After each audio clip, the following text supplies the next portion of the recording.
How's it going, fam? Welcome back to Erica's EDC, and today we're doing some sharpening on this beautiful Steve Callari Custom Knives Steadfast EDC, the 3-inch version. This is in CPM 4V blade steel at 66.5 HRC, and it is 12.5 degrees per side, give or take 5 thou BTE. Very thin and slicey. We're going to sharpen this, maybe do some stropping. The dogs are all here and probably will bark once or twice. Just a heads up. Where's my other guy? There he is. They're loving the new place, but lots of noise, so I wouldn't be surprised if they pop off at some point, but say hi, Nuggie. Guys, we're going to sharpen this beautiful knife today. I want to show you kind of where we're at before we start, because I did roll the edge a little bit. I've been using this for a month consecutively, and somewhere along the line I did roll the edge right in the middle. So let's see if we can get this out. But right there, it hangs up. See? And then you can kind of keep pushing, but definitely needs some TLC. Oh, that's a clean one. If I hold it the right way, I can kind of bypass that little roll. But we want to get it out, right? Who wants to do that? So, let's get to it. We're going to use the stone that I use the most, and this is my most recommended stone. I have a number of videos. They're labeled like everything you need for freehand sharpening, or the one and only stone, or freehand sharpening for beginners, but it never changes. 600 grit DMT. That is my go-to, most recommended stone. It doesn't have to be the DMT brand, but just a 600 grit stone will take care of any knife. End of story if you're looking for a one and done stone, okay? Like I said, I have other videos on that. Check out my sharpening playlist. We do have a Richter strop as well today, loaded with 1.5 micron diamond emulsion spray that he made himself. That equates to 13,000 grit. And then we've got some paper here to do a paper cut test after, but enough talking, right? Enough talking, Erica. You talk too much. Let's just get to the sharpening.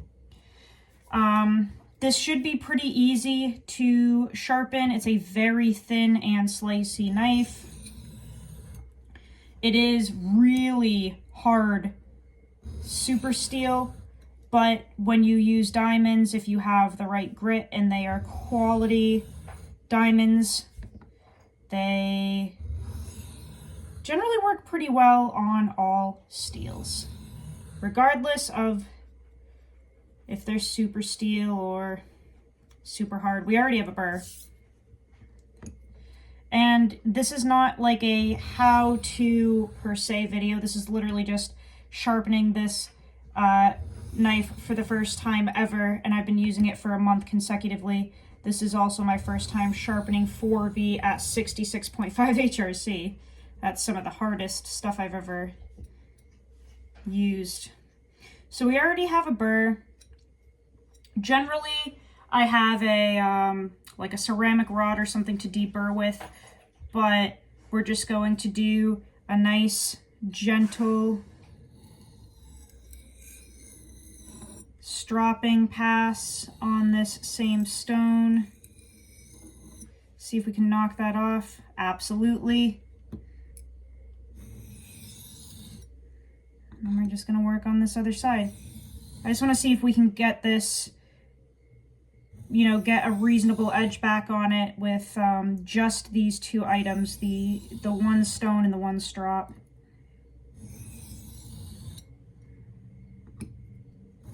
But this is the first time oh, yep, we already got the burr. So we're gonna deburr real quick. This is the first time I'm working with this, though. I haven't had to do anything to it the entire time that I've been testing it, which is pretty wild. Still got a little bit of a burr up front. There we go. All right, now we're just going to do some back and forth passes, really dial that in. And this is really easy to sharpen because it is so thin. Super steel is not hard to sharpen at all. It is no different from anything else. Geometry is what really comes into play, and when you have a nice thin slicey knife, it is a breeze to sharpen. There is no such thing as hard to sharpen. But it can be time consuming depending, and geometry and hardness can really dictate that. If you have a piece of Maximate that's 30 thou BTE and 68 HRC, you're probably going to have a hell of a time, you know? But that's not even real life, so.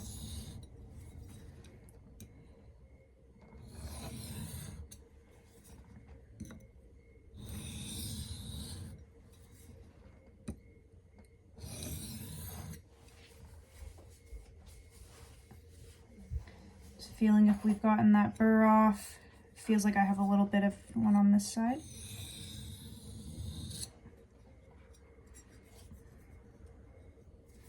I do some very, very light passes. This feels extremely sharp already. We've only been sharpening for a few minutes. We're just doing very, very light passes at this point.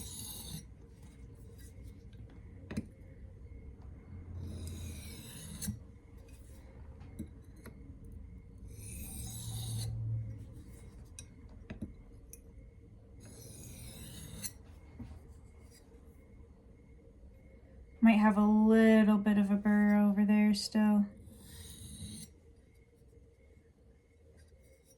Okay. Jeez Louise, that feels good. Okay. Let's do a couple passes on the strop, and we're going to check our edge and see where we're at. This is one of the best strops I've ever used, this Michael Richter strop. Very, very nice.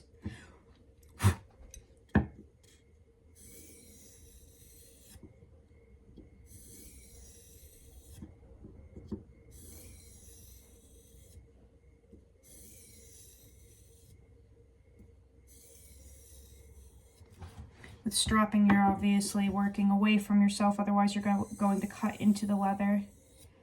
Whereas with sharpening, you can definitely cut toward yourself, depending on how you are holding your knife.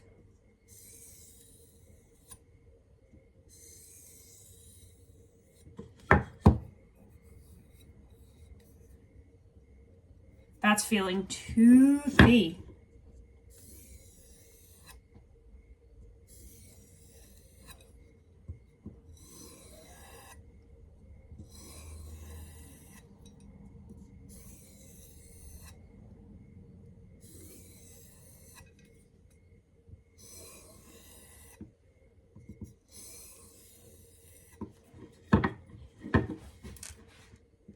And there's no reason for me alternating hands or anything other than my crippling OCD and trying to make everything even and trying to get both sides of the strop used, which is ridiculous, but it is what it is, right? Gotta love being a crazy person.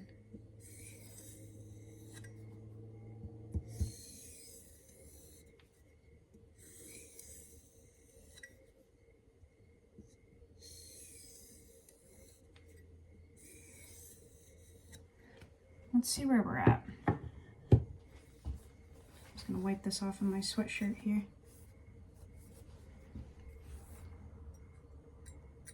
Wow. You touch the edge and it's like just so crispy. Okay.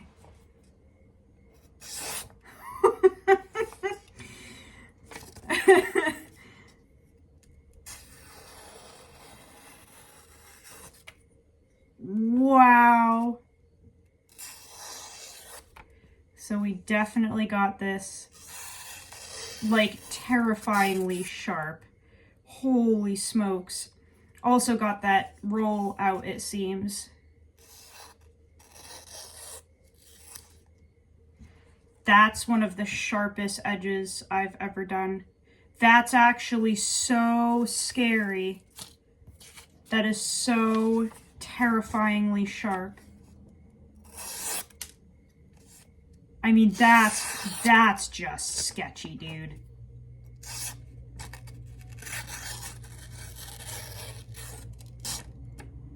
Wow. Okay. Very pleased with that. So let's talk about this for a minute, right? Because these experiences teach us a number of things about knives in general, steel, sharpening, right? We've been on here for 10 minutes and we started with a knife that had edge damage here and definitely needed a touch up. It's been used for a month straight every day and hasn't been touched at all in terms of maintaining that apex.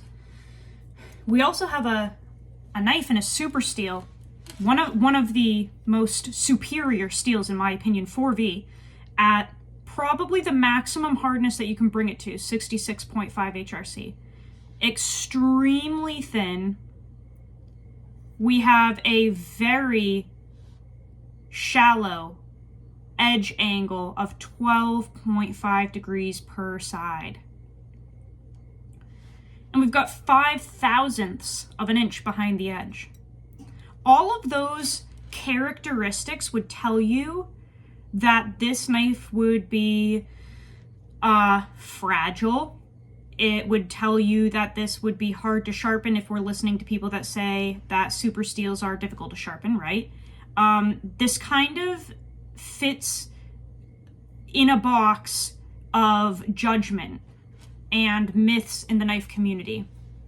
And in 10 minutes, we very much debunked a lot of those, right? In real time, no editing. You're seeing it with your own eyes. First off, I want to say geometry is king. Geometry overrides everything, okay? Steel choice at the end of the day, for most everyday users, isn't really going to matter. It's geometry and especially a good heat treat. So it would be very silly to say that 4V is going to be hard to sharpen or it's going to be fragile, this thin, because you can really dial in some great attributes to a steel or to a blade with a custom heat treat, with someone who actually puts time into the heat treat of the knife, okay? There are a ton of misconceptions about super steel out there and about sharpening. We're not using anything fancy here.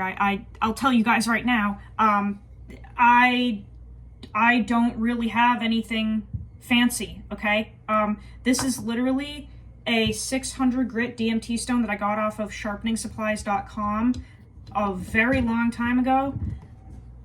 Like, very average stone, okay? Nothing fancy. A $20 stone holder here that I got from them as well, and a leather strop with some diamond emulsion spray on it. I would be very careful listening to myths that people spread or rumors about super steel, because a lot of them aren't true, guys. And you can really be missing out on some incredible knives and incredible steel listening to people that don't really know what they're talking about. You know what I'm saying? Like, we just did this together on camera, no editing, and that's like one of the sharpest edges I've ever done, and it was also one of the easiest deburring processes, just hassle-free, beautiful, okay? That's impressive. So, be careful where you get your information from, I guess. Give custom makers a chance, because good custom makers will bring super steels up to a very, very high hardness, maximizing the performance and the characteristics of the given steel. I don't want you guys to be afraid of it. They're not hard to sharpen. You don't need Atoma stones or Veneve or anything. You don't need a fixed angle system. They're not going to break on you. We had one little tiny roll in there from me being stupid, probably, because I've been using this for a month straight on everything, right? And that was a very easy process, guys. Don't be afraid of super steels. A lot of people are uneducated on them, so I hope that you enjoyed that. Check out Steve Callari Custom Knives. He does incredible work, and his heat treat on his super steel is insane. So just wanted to catch that on camera for you guys. I hope you have a great day. Go use your shit. Learn how to sharpen your knives. And I will see you on the next video. I love you so much, fam. Take care.